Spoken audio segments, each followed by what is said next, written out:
Hello. चलो, आज से भौगोलिक विभाजन शुरू करना है। सबसे पहले मैं उत्तराखंड का पर्वतीय राज्य के रूप में स्थापन, क्योंकि देखो अब हम लोग उत्तराखंड का भौगोलिक विभाजन भूगोल पढ़ रहे हैं, तो उत्तराखंड 86% से के आसपास तो पर्वतीय राज्य है, पर्वतीय क्षेत्र है। तो थोड़ा सा इसका इतिहास देखते हैं उत्तराखंड को पर्वतीय राज्य के तौर पर, क्योंकि ये आपको कई जगह पर आप इसको लिखोगे, मेंस के लिए तो ये आएगा ही आएगा। तो सबसे पहले कोई भी राज्य पर्वतीय राज्य बनाए तो क्या उसके पीछे कारण होते हैं, मैंने उसके कारण के 4 बिंदु नोट कर रखे। और उसके बाद ये भी है कि थोड़ा आपका इंडियन ज्योग्राफी के साथ भी लिंक कर दिया, पॉलिटी के साथ भी आप इसको लिंक कर सकते हो। पर्वतीय राज्यों की स्थापना का काल क्रम, कल क्रम हो गया है, यहाँ पर काल लिख देते हैं। कालक्रम, पहले कौन सा राज्य बना होगा, कौन सा होगा, क्योंकि ये तो तय है कि लास्ट जो पर्वतीय राज्य बना है 11वां, वो उत्तराखंडी है ना, ये तो हमें पता ही है। तो सबसे पहले तो कोई भी राज्य पर्वतीय राज्य इसलिए बनता है क्योंकि पर्वतीय राज्यों की भौगोलिक उच्चावच है वो बहुत ज्यादा कठिन है। उच्चावच का मतलब क्या हो गया, देखो ऐसे ऐसे पहाड़ी, ये उच्चावच हो गया। ये समतल नहीं है, ये इसमें उतार चढ़ाव है, हाइट है, नदियां हैं, संकरी घाटियां हैं, पहाड़ियां हैं, बर्फ है, ग्लेशियर है ना। तो एक कठिनाई है जो उसको उस भौगोलिक रूप से ही वो कठिनाई उत्पन्न कर रही है। तो एक तो ये चीज होगी। दूसरा, पर्वतीय राज्य इसलिए भी दिया है हमने क्योंकि ये आर्थिक रूप से पिछड़ा है, क्योंकि इसकी भौगोलिक निर्माण ही ऐसी हो रही कि हम बहुत ज्यादा आर्थिक गतिविधियां नहीं कर सकते, और ऊपर से ये एक हिमालय के संवेदनशील क्षेत्र में स्थित है। ठीक है, ये वर्ड मैंने शायद लिखा है कहीं पर, संवेदनशील पर्वतीय संसाधनों के, हाँ ये लिख लेना कि यह एक बहुत ही भूकंप की दृष्टिकोण से भी बहुत संवेदनशील क्षेत्र है, तो हम बहुत ज्यादा इसमें आर्थिक गतिविधियां नहीं कर सकते हैं। तीसरी चीज, मैदानी क्षेत्रों के मुकाबले पर्वतीय क्षेत्रों में आधारभूत सुविधाओं एवं आवश्यक चीजों में अंतर होता है। देखो, पर्वतीय राज्य की लोगों की मांगे सुविधा अलग होती है और मैदानी लोगों की मांगे अलग होती है। पहाड़ों मैदानों में चौड़ी चौड़ी सड़कें चाहिए, निरंतर सड़कें चाहिए, निरंतर पानी चाहिए, निरंतर बिजली चाहिए, बस सेवा निरंतर चाहिए, नालियां चाहिए, कई चीजें चाहिए जो अभी पर्वतीय राज्य के लोगों का नहीं है उतना ज्यादा। उनको भी चाहिए सड़क, बट ठीक है थोड़ा बहुत मिल जाए, बिजली भी चाहिए, ये थोड़ी बहुत मिल जाए, बहुत सारी लाइटें तो नहीं जलानी है। तो हमारी आवश्यकता और इनकी आवश्यकताओं में अंतर है, तो हमें बहुत ज्यादा नहीं करना है। और क्योंकि हम बहुत ज्यादा नहीं कर सकते हैं और संवेदनशील भी है, तो हमारे ऊपर विशेष ध्यान दिया जाना चाहिए, इसलिए भी हम एक पर्वतीय राज्य है। ठीक है, पर्वतीय संसाधनों का संरक्षण भी तो महत्वपूर्ण चीज है। अगर आप पर्वतीय क्षेत्र में अंधाधुंध आर्थिक गतिविधियां करोगे, खनन करोगे, विनिर्माण करोगे, निर्माण करोगे, सड़कें, पुल, टनल, ये डैम वैम, ये सब अंधाधुंध बनाओगे, तो आपका जो विकास है वो विकास तो होगा लेकिन सतत विकास नहीं होगा, क्योंकि आपदाएं आएंगी, उन जगहों में आपने पैसा खर्च कर रखा होगा, लोग होंगे, और वो जगह जब आपदा की चपेट में आएगा तो जो नुकसान होगा वो जान के साथ माल का भी नुकसान होगा। माल का नुकसान समझ में भी आता है, फिर बना लेंगे, लेकिन जान के नुकसान की कोई भरपाई नहीं है। और वर्तमान में जितनी भी ये आप गाड़ गदेरों के आसपास ये जो बादल फटने की घटना से जो उत्तराखंड के पीछे के कुछ आप समय से देखोगे तो यहां पर यही हुआ है। केदारनाथ का पूरा ट्रैक रूट, रामबाड़ा में कोई गांव तो था नहीं, वो तो इसलिए बनाया विकसित किया था क्योंकि वहां से केदारनाथ की यात्रा होती थी, है ना। पूरा उजड़ गया, दसों हजार से ज्यादा लोगों का अता पता नहीं है, कितने हजार लोग गायब होंगे, सरकारी आंकड़े तो आंकड़े होते हैं। अभी जो धराली वाला आया है वो भी किस पे बना हुआ है, खीर गंगा का गाड़ आता था और उस पर एक जलोढ़ पंख बना हुआ था। सदियों से उस जलोढ़ पंख में कुछ ऐसी गतिविधि हुई नहीं थी, तो ऊपर के धराली गांव के लोगों ने नीचे सेब के बाग बना रखे थे। पूर्वजों ने तो बाग बनाया, समझदार लोग थे। नए लोगों ने बोला यात्रा बार बार जा रही है, सरकार ने हाईवे भी दे दिया, इस पर रिजॉर्ट बनाते हैं, हमारी आजीविका यहाँ पर अच्छी चल रही है, तो लोग वहां बस गए बेचारे। ना सरकार ने रोका, ना वो रोक पाए अपने आप को, क्योंकि उनको भी आजीविका के अवसर दिखे। अब आया वो, तो जान का नुकसान सबसे बड़ा दुखदाई हो रहा है ना। माल का नुकसान तो हो जाएगा, भरपाई सरकार कुछ ना कुछ कर देगी, बट जान का नुकसान वो मुश्किल है सर। और ये उत्तराखंड में हर जगह है, आप देख लीजिए। तो इन सब अवधारणाओं को ध्यान में रखते हुए और सुरक्षा की दृष्टिकोण से भी ध्यान में रखते हुए ये पर्वतीय राज्य हमारे लिए इंपॉर्टेंट है। ठीक है, अब कारण है ये, और ये जब कारण होता है तो केंद्र की तरफ से इसमें विशेष ध्यान दिया जाता है। ज्यादातर केंद्र की योजनाओं में इसमें 60% का लाभ केंद्र सरकार ही राज्य को प्रदान करती है ना, क्योंकि हमारी आर्थिक गतिविधियां अब सीमित हो जाएंगी। हम अभी भी सीमित नहीं कर रहे इतना सब सीखने के बाद भी। मैं आपको हमेशा बोलता हूं, आज से 15-20 साल के बाद उत्तराखंड की हालत देखना, जहां जहां पे टनल के प्रोजेक्ट्स बने हुए हैं ना, बुरे हाल होने वाले, अगर ऐसा ही सब चलता रहा तो ये राज्यों की स्थापना का क्रम है। आजादी से पहले सिर्फ एक पर्वतीय राज्य था और वो था असम। ठीक है, आजादी से पहले हमारे राज्य ही कुल 11 थे और उसमें से एक असम था। आजादी के बाद पहला राज्य बना जम्मू कश्मीर, ये पर्वतीय राज्य अक्टूबर 1946, 26 अक्टूबर। उसके बाद नागालैंड बना था 1963 में, इसका क्रम मैंने पीछे भी दे रखा है। उसके बाद हिमाचल प्रदेश बना था 1971 में। आज हिमाचल की हालत देख लो सर, बुरे हाल है हिमाचल के भी। मेघालय, मणिपुर और त्रिपुरा, ये 3 राज्य, तीनों के 3 पर्वतीय राज्य 1972 में बने थे, इसका भी मैंने आपको बताया था। सिक्किम 1975 में बना था 26वें राज्य के तौर पर, और 26 कह रहा हूं, और मिजोरम बना था 1978 में, जब गोवा और अरुणाचल प्रदेश भी बना था। तो गोवा, अरुणाचल और मिजोरम ये 2 राज्य तब बन गए थे, और लास्ट जो पर्वतीय राज्य है वो उत्तराखंड 9 नवंबर को बना था। अभी 2019 के बाद इसे राज्य की सूची से बाहर कर दिया गया है, और ये क्या बन चुका है, एक प्रकार का केंद्र शासित प्रदेश बन गया है। तो कुल मिलाकर के देखा जाए तो आज पर्वतीय राज्य 10 रह गए हैं, जम्मू कश्मीर को यदि हटा दें तो। ठीक है, इसमें बस फिलहाल इस वाली स्लाइड में इतना ही है। आर्थिक रूप से ये वो सब उत्तराखंड में आगे पढ़ना है, वो है ना, तो सारा खिचड़ी भी एक जगह नहीं पकाना है। राइटिंग समझ में आ रही है? कोशिश की है मैंने अच्छी अच्छी भाषा लिखने की।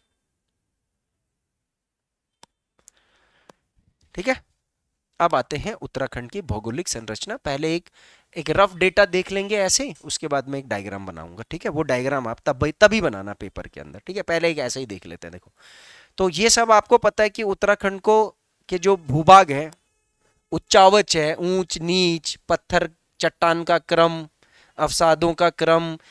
जब हिमालय का निर्माण हो रहा था तो हिमालय के निर्माण की जो पूरी प्रक्रिया है, वलन पड़ रहा था ना, फोल्डिंग हो रही थी अवसादों में, तो ये सारी की सारी प्रक्रियाओं को निकाल नुकुल करके निष्कर्ष बना करके 8 यहाँ पर भूभाग बन रहे हैं। कितने भाग?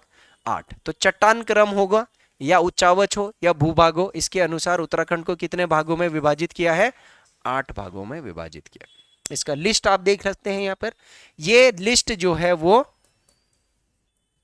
दक्षिण से उत्तर का क्रम भी है। इन क्योंकि बहुत सारे क्वेश्चन आपको ऐसे आएंगे ना, अभी इस बार पीसीएस में देख लो 2 क्वेश्चन आपको, मतलब जो मैंने अभी, जब मैंने उत्तराखंड इंग्लिश मीडियम का कोर्स स्टार्ट करा था ना, और कोर्स स्टार्ट करने के बाद मैंने जितने टॉपिक्स कराए थे, मैंने शायद नदी गई है, गंगा नदी तक कराया था शायद, और उतने तक में ही 6 क्वेश्चन या 7 क्वेश्चन बन रहे थे उत्तराखंड के। जैसे जैसे पढ़ाए थे मैंने, वैसी वैसी लैंग्वेज और वैसी वैसी पूछा उसने।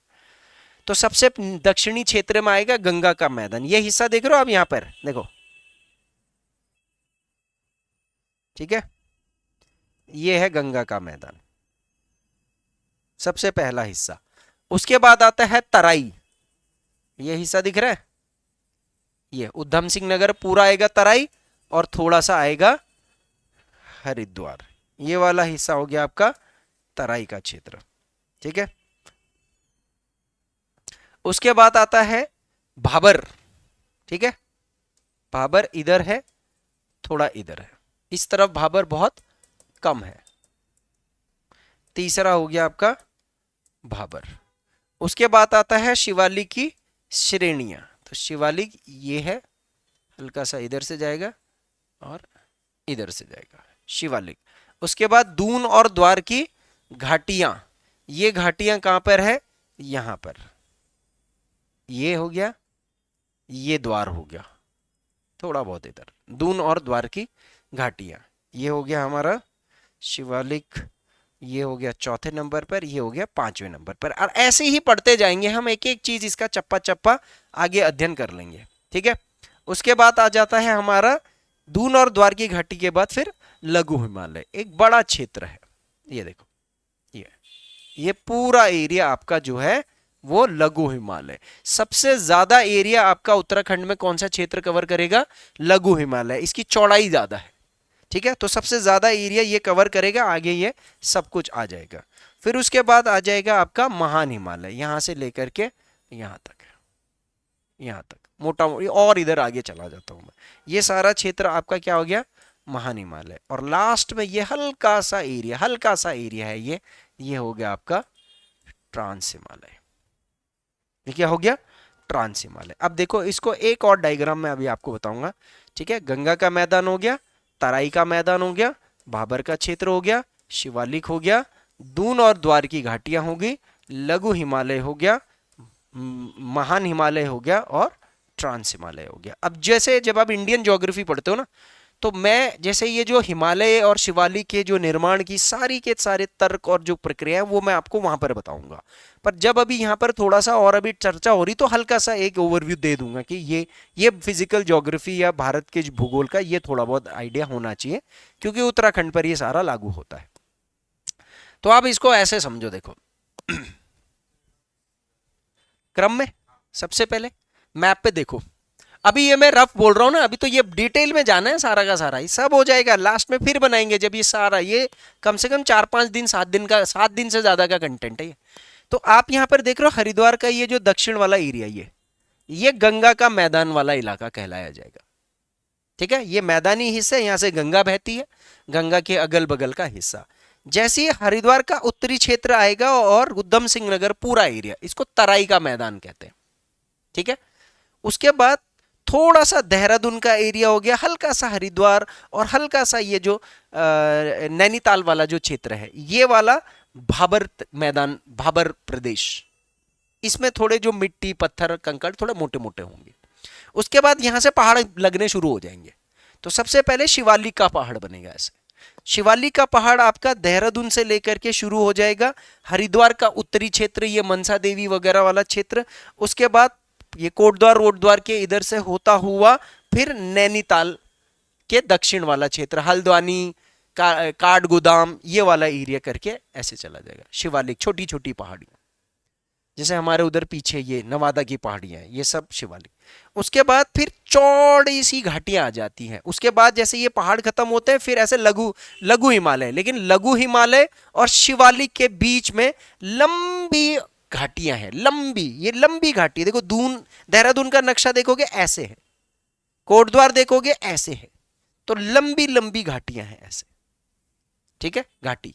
उसके बाद फिर पहाड़ एकदम से खड़ा होने लग जाएगा, तो उसके बाद आ जाएगा ये लघु हिमालय, यहां बहुत सारे पहाड़ होंगे, बहुत सारी श्रेणियां होंगी। उसके बाद वो खत्म होंगे तो फिर पहाड़ और ऊपर उठ जाएगा, और बड़ा पहाड़ ऐसे और बड़े, महान हिमालय, सबसे ऊंचे पहाड़ महान हिमालय, एवरेज हाइट 6000 मीटर तक चली जाएगी। उसके बाद फिर पहाड़ ऐसे नीचे हो जाएगा ऐसे, ट्रांस हिमालय, ठीक है। ये एक क्रम है इसका, दक्षिण से उत्तर का क्रम। अब देखो इस क्रम को आप ऐसे समझो, ये दक्षिण वाला हिस्सा हो गया और ये उत्तर वाला हिस्सा हो गया, समझ लो, ठीक है। तो सबसे पहले एक समतल सा हिस्सा है, कैसा हिस्सा है, समतल हिस्सा, पहला हिस्सा मैदानी, ठीक है। उसके बाद थोड़ी हाइट बढ़ेगी, फिर ऐसे ये हिस्सा बनेगा, और यहां पर थोड़ा सा पानी भी मैंने बना दिया, तो इस ये हो गया दलदलीय मैदान। कैसा मैदान हो गया ये, थोड़ा और छोटा बनाता हूं इसको, ठीक है, दिख रहा है, ये हो गया दलदलीय मैदान। मैदान है, दलदल जैसा है, पर थोड़ी हाइट बढ़ गई है। देखते जाना अभी यहां पर आप, मैं ये क्या कर रहा हूं यहाँ पर। इसके बाद थोड़ा सा हिस्सा ऐसे ऐसे हो गया है, ये भी मैदान है, लेकिन ये कैसा हो गया, थोड़े से मोटे पत्थर कहिए, ठीक है। तो ये दलदलीय मैदान था, और ये हो गया आ, पथरीला क्षेत्र। ठीक है, पत्थर पत्थर है ये, थोड़ा हाइट भी बढ़ गई यहां पर। अब यहां से आगे आएगा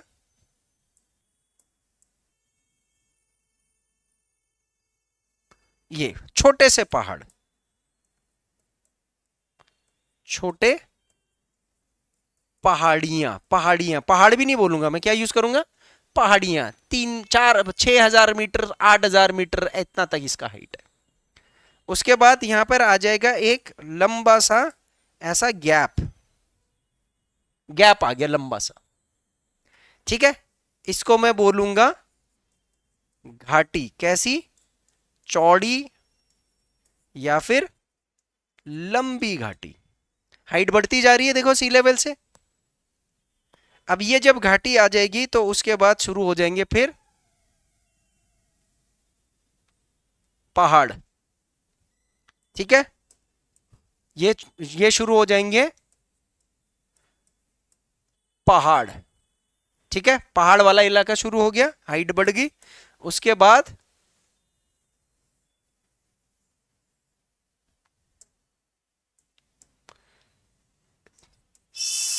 सबसे ऊंचे एवं बर्फीले,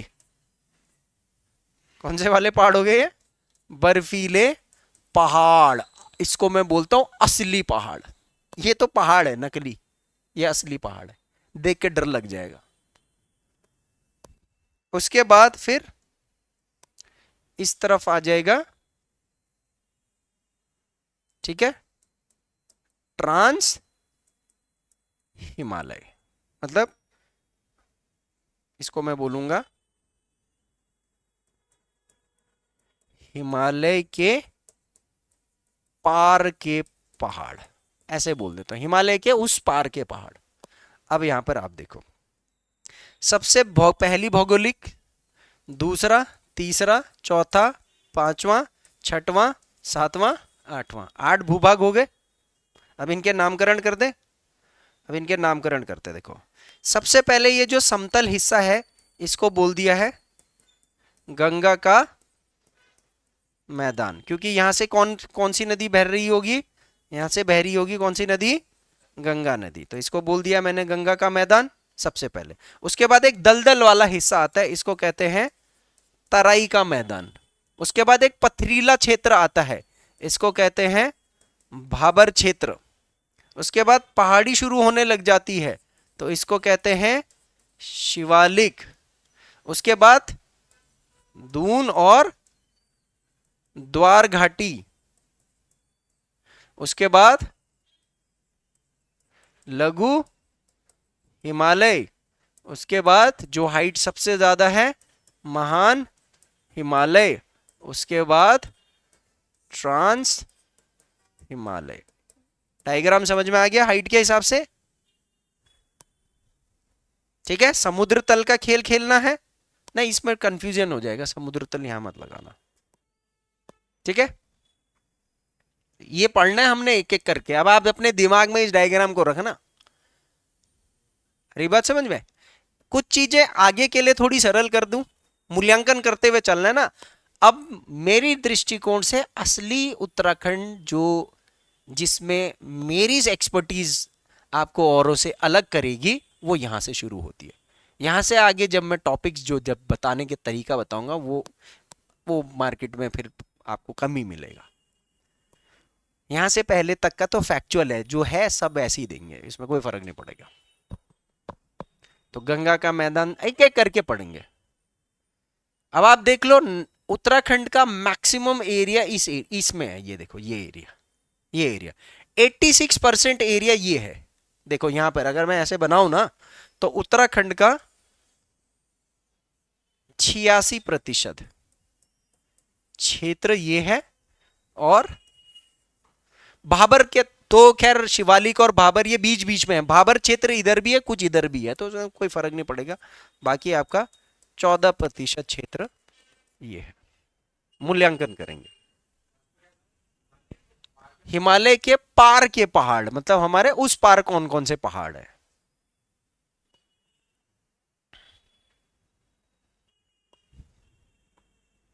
ठीक है, अब यहां पर थोड़ा सा आप यहां पर क्या करो, हाइट लगा दूं मैं, ये एलिवेशन ये, ठीक है, 300 मीटर तराई और भाबर, ये मतलब ये रफ आप लेकर के चलना। तराई 300 मीटर के आसपास, भाबर 400-500 मीटर के आसपास, शिवालिक 900 मीटर के आसपास, दून द्वार की घाटियां 600 से लेकर के 900 मीटर, लघु हिमालय मैक्सिमम हाइट इसकी एवरेज हाइट है 3000 मीटर, ठीक है। महान हिमालय की एवरेज हाइट है, एवरेज हाइट इसकी लगाऊंगा मैं 6100 मीटर, और ट्रांस हिमालय की लगाऊंगा मैं 2500 मीटर। ये इनकी लंबाई का एक एवरेज वो है।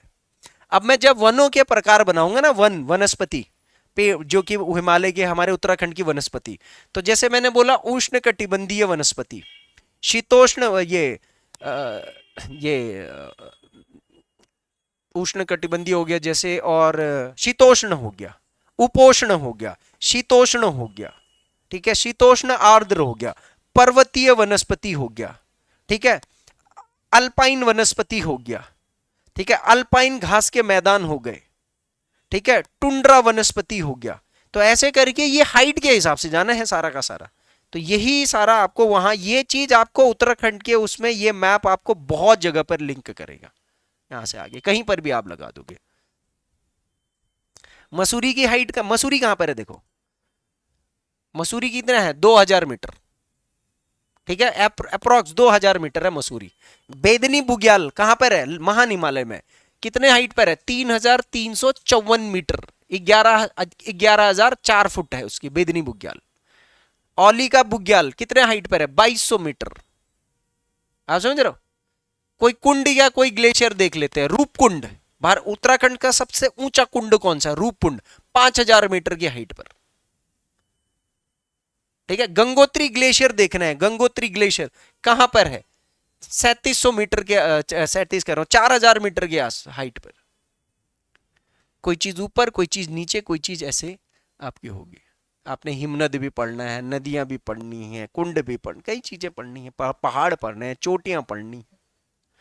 उत्तराखंड की सर्वोच्च चोटी कौन सी है, नंदा देवी, पूर्वी या पश्चिम, पूर्वी। क्या हाइट है नंदा देवी की 60,817। दूसरी सर्वोच्च, दूसरी सर्वोच्च कामेत, तीसरी सर्वोच्च पश्चिमी, ठीक है। ऐसे करते करते लगभग लगभग 16-17 की तो हमको लगभग लगभग हाइट बतानी चाहिए, और वो सारी मैं लगवाऊंगा मैं, कोई दिक्कत नहीं है, ठीक है। ये है उत्तराखंड का भौगोलिक जो हमने आगे पढ़ना है।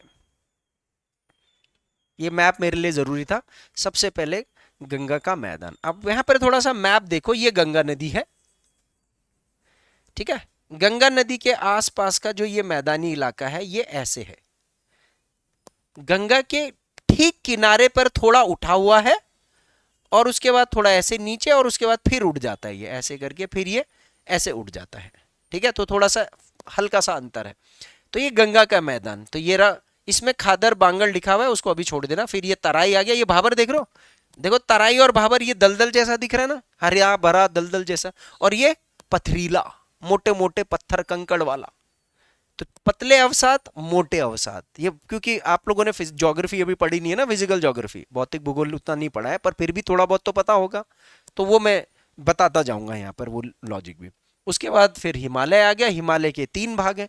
ये जो शिवा, जो मैंने ये पीछे बता रखा है, ये यहाँ तक का क्षेत्र, यहां से लेकर के ये पूरा हिमालय का एरिया, ये कितना एरिया, ये एरिया, ये एरिया है आपका हिमालय, ये है हिमालय आपका। क्योंकि ट्रांस हिमालय हिमालय निर्माण प्रक्रिया का हिस्सा नहीं माना जाता है, जब हमारे यहाँ पर नीचे ये अवसाद थे तो ये वलन पड़ के फोल्डिंग होकर के ऐसे ऊपर आ रहे थे, तो ये तीन चीजें उठ रही थी यहाँ पर। ये अब बाद में बना है। ये जो शिवालिक गंगा वंगा यहाँ की नदियों ने बड़े बोल्डर्स यहाँ छोड़ दिए तो भावर, छोटे अवसाद यहाँ छोड़े तो तराई, और आज जब जो ये मैदान बना रही है तो वो हो गया गंगा का मैदान। जो आज जहां पर नदी का एक्चुअल जो फ्लो है वहां पर गंगा का मैदान बना है। ये सब पहले बन चुके हैं, ठीक है। सबसे पहले गंगा का मैदान। आप यहां देखो गंगा, एक मैप को पहले स्टडी करते हैं ना। गंगा ऐसे बह रही है। अब आप इसके आसपास का क्षेत्र देख रहे हो, ये वाला क्षेत्र देख रहे हो। ये जो क्षेत्र है इस क्षेत्र को कहते हैं खादर। क्या कहते हैं इसको? खादर क्षेत्र, ठीक है। ये जैसे नदी आती है ना, ये जो जैसे नदी जा रही है तो ये मैदान ऐसे नदी से ऐसे होता है। देखो यहां पर थोड़ा 2 डायमेंशनल चलते हैं। नदी ऐसे जा रही है, जैसी नदी आएगी तो उसका जैसे ये किनारा नदी से थोड़ा सा ऐसे उठ जाएगा, थोड़ा सा क्या हो जाएगा, उठ जाएगा। ये है खादर। अब इसके बाद यहां से थोड़ा और आगे उठ गया, ये यहां से भी थोड़ा और आगे क्या हो गया, खाद। तो ये वाला जो क्षेत्र जो और नदी से थोड़ा दूर चला गया, मैंने बोला ये वाला जो क्षेत्र है ये सारा क्षेत्र क्या हो गया, खादर। और ये वाला क्षेत्र होता है बांगर। क्या होता है, बांगर। आपने जलोढ़ मिट्टी पढ़ी है? जलोढ़ मिट्टी नदी के अवसादों से लाए गए। तो जलोढ़ मिट्टी 2 प्रकार की होती है, एक बांगड़ और एक खादर। तो गंगा का मैदान क्या है, जलोढ़ मिट्टी से ही तो बना हुआ है ना। तो उसमें जहां जहां से नदी बह रही है, और क्योंकि यहां पर प्रतिवर्ष यहां पर क्या आती है, बाढ़ आती है, तो ये बाढ़ आएगी तो ये क्या लाएगी, इस पानी के अंदर उपजाऊ क्षमता ज्यादा होगी। ये नए नए पोषक पदार्थ को लेकर के आएगी, उसका निक्षेपण करेगी। आप खेती करो, कोई दिक्कत नहीं है, मजा आ जाएगा। लेकिन जो ये क्षेत्र हो गया, अब ये थोड़ा उठा हो गया क्योंकि नदी ने अपना जो नदी का अवतल होता है, बेस होता है जिसके ऊपर नदी प्रवाह करती है, तो नदी अपने अवतल को लंबवत घर्षण करती है, घिसती है, अपर्दन करती है। तो नदी सदियों से जो जो नदी की उम्र बढ़ती जाएगी तो वो गहरी होती जाएगी, नीचे नीचे दबती जाएगी। तो वो क्षेत्र नीचे हो गया तो बाढ़ का पानी अब इधर नहीं जा पाएगा ना। तो क्योंकि अब इधर बाढ़ का पानी नहीं जा पा रहा है तो ये जमीन जो होगी ये क्या होगी, कम उपजाऊ होगी, कम उपजाऊ हो जाएगी। बांगड़ मैदान खादर मैदान में अंतर समझ में आ गया? आ गया समझ में? ठीक है। अब यहां पर ध्यान दो, इसकी स्थिति यानी कि गंगा का मैदान का लोकेशन कैसा है हमारे उत्तराखंड के मैप के हिसाब से। तो दक्षिण का जो हरिद्वार का क्षेत्र है, उत्तराखंड में सबसे निम्न क्षेत्र यही है। सबसे निम्न क्षेत्र का मतलब क्या हो गया, 200 मीटर से लेकर के 300 मीटर के समुद्र तल से इसकी ऊंचाई बन रही है। अभी मैंने यहां देखिए ये डायग्राम किस लिए बताया, देखो ये सबसे निम्न क्षेत्र हो गया ना समुद्र तल के हिसाब से, ये सबसे नीचे है, फिर ऊपर ऊपर ऊपर ऊपर ऊपर ऊपर बढ़ता जा रहा है। तो ये हो गया। और इसमें मेन मेन इलाके कौन से आएंगे, हरिद्वार का दक्षिणी क्षेत्र, दक्षिणी क्षेत्र में रुड़की और लक्सर आते हैं। ठीक है। एक मैप मेरे ख्याल से मैंने यहां पर अभी लगाया है कि नहीं लगाया, ये देख लो, ये हरिद्वार जिला है। देखो यहां पर ध्यान दो, ये हरिद्वार जिला है, क्योंकि हर चीज मैप पे लेकर के चलनी है सर। मैप पे नहीं ले जाओगे उत्तराखंड का चप्पा चप्पा याद नहीं होगा लास्ट तक। हरिद्वार के 3 हिस्से हैं।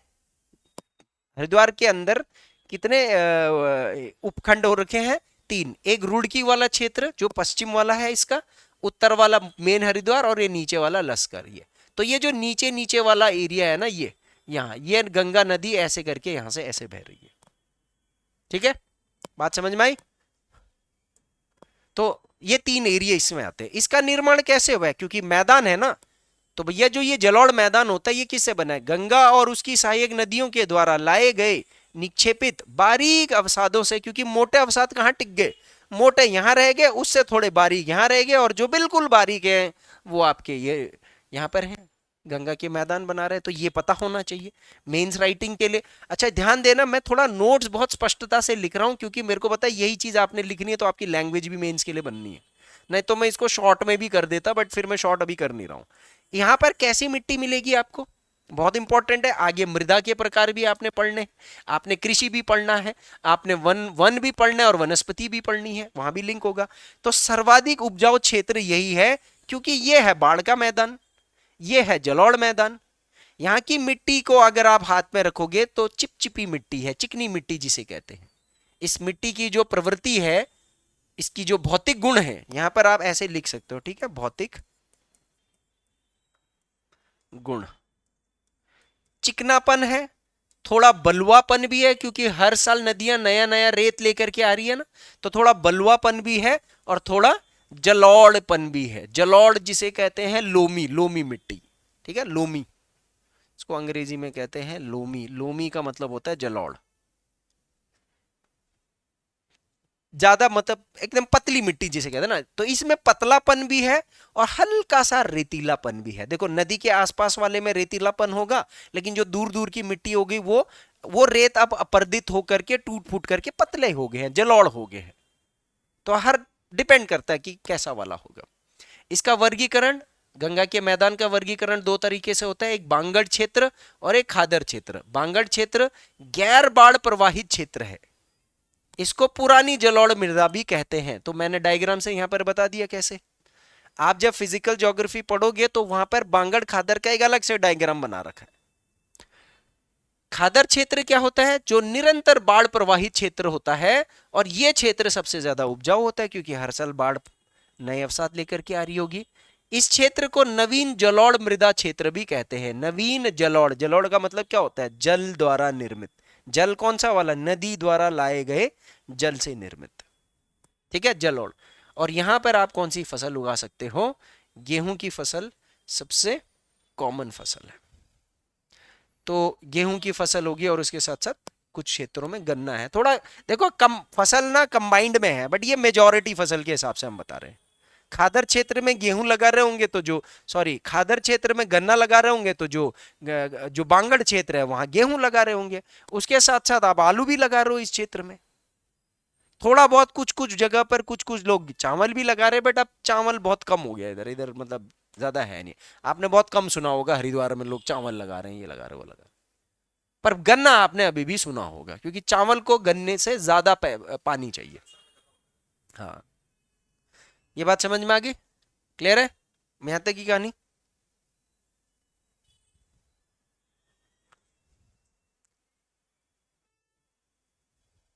इतना ही करें या आगे के लिए छोड़ दें? एक तरह ही खुल के पढ़ेंगे ना फिर, जल्दबाजी भागने की आधा घंटा सफिशिएंट है ये।